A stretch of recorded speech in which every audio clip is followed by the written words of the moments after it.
तुड़ुक कोड़ा दो आजे दुलड़ी संताड़ कुड़ी सावे नियावेनाय आर उनी दो ती जंगा तोल कते ट्रेन रेना पटरी रे जितिज कदियाय।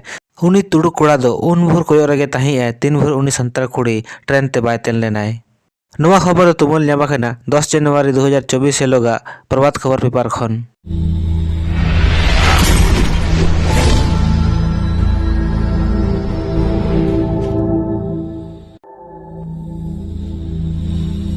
किछु दिन लहा हो नोंकाना खबर ᱧᱟᱢ ᱞᱮᱱ ᱛᱟᱦᱮᱸᱜᱼᱟ ᱡᱟᱦᱟᱸ ᱫᱚ 1 जनवरी 2024 हेलोगा घटना कान ᱛᱟᱦᱮᱸᱜᱼᱟ।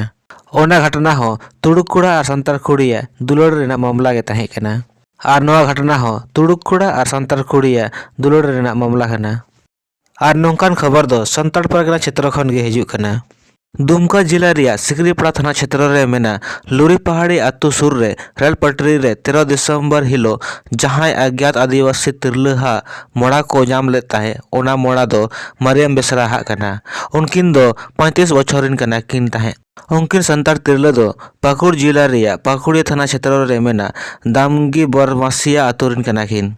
जहां लेका मरियम हा बनारती को तोल अकात ताहे ओनाते साफ साफ नेलोग कान ताहे आजे उनी दो गोज अकादे ताहे।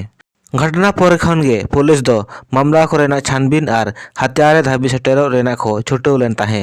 पुलिस को लागिद नोआ केस दो ओना लागिद मुश्किल ताहेआ चेदा से नोआ मामला दो बारया जिला साव जुड़ो अकान ताहे।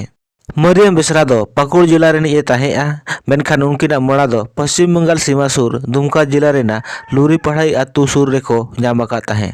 पुलिस दो मरियम बेसरा रेन घारज रेन हड़ को साव को खुली केत को खान बड़ा ᱧᱟᱢ एना जे 12 दिसंबर हेलो मरियम बेसरा दो पाकुड़िया परखंड रेना गनपुरा पंचायत रे सरकार आपके द्वार कार्यक्रम रे सेमलेद लागिद ए सेन लेन ताहे। उनी ठेन दो 70,000 टाका ताहेआ ओना पुइसा ते दो आजी गिद्रे लागिद बाइक हताव सनाये कान ताहे। तायम ते बड़ा ᱧᱟᱢ एना जे उनिया मोड़ा दो रेल पटरी रे को ᱧᱟᱢ किया। जानकारी को हिसाब ते पुलिस दो मरियम हा मोबाइल रेना कॉल डिटेल खन छानबीन को एहब किया। एनखान बड़ा ᱧᱟᱢ एना जे उनी दो सिकरीपाड़ा थाना क्षेत्र रेना चित्रागाड़िया आतु रिनी शेखाउद्दीन मिया उर्फ शेखा साव लेतार गेखिन कथा ताहे।